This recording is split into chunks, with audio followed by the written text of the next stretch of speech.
she didn't reply. A few minutes later, I checked her Instagram page and saw she posted a story a few minutes ago. It was a meme.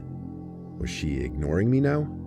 I checked her Snap story, which was posted within half an hour, and she was apparently with her friend, another girl from our high school.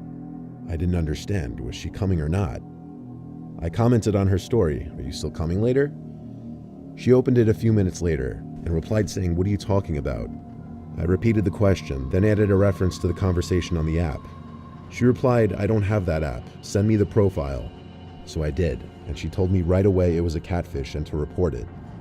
I did so, and I think Tinder automatically unmatched the profile after that. But I wasn't concerned about someone using this girl's pictures. I was concerned someone had my address and knew my parents weren't home.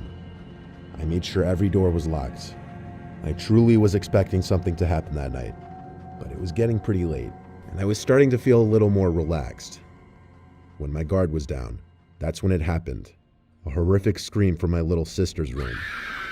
I jumped off the couch to go run to her room.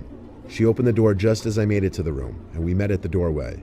She had this horrified look on her face, like she just saw a demon. She screamed that there's someone outside her window. I couldn't believe it. She ran upstairs while I went to her window to confirm it.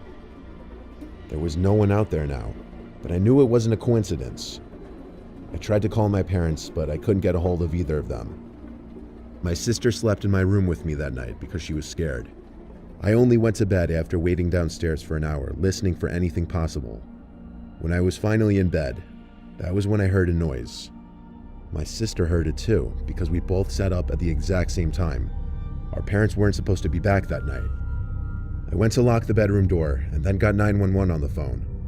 I whispered into the phone that I was certain we were currently the victims of a break-in. I told my sister to be quiet when she started making crying noises.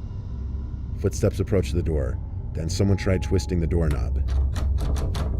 Then they started banging on the door, and in a deep, angry-sounding voice, a man said, "I know you're in there, I can smell you." The 911 operator heard it, and she told me to hide in the closet with my sister. I waved my sister over to the closet and she came. We sat in there quietly the best we could, but he kept banging and banging on the door, and my sister cracked. She cried out, "The police are coming, leave us alone." The banging stopped, and we heard the man laugh.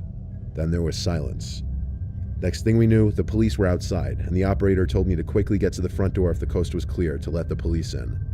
The police then did a thorough investigation of the house, which was clear.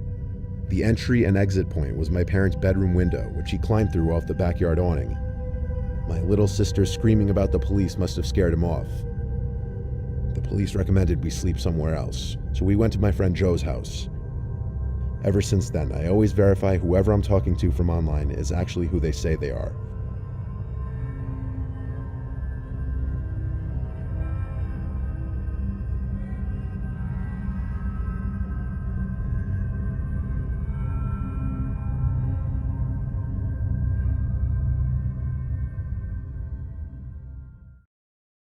Just take a pea-sized amount and apply it like a lotion to your privates. Then kiss your stinky butt goodbye. Mwah. Goodbye. Ah! No one likes odor below the belt. Whether you're